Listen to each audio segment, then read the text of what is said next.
আসসালামু আলাইকুম, সবাই কেমন আছেন? আজকে দেখাবো পুরি বানানো। বিকালের নাস্তার জন্য পুরি বানিয়ে নিলাম। পুরির পুরগুলো রেডি করতেছি। করার পরে গিয়ে আমি ময়দা দিয়ে আটাগুলো ম্যারিনেট করে রেখেছি। এই যে পুরি বানানো প্রায় হয়ে যাচ্ছে। যে পুরগুলো রেডি করলাম।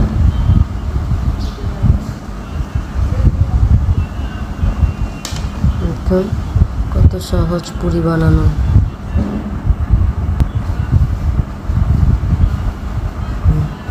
পুরির জন্য খামিগুলো সুন্দর করে সাইজ মতো করে রাখছি।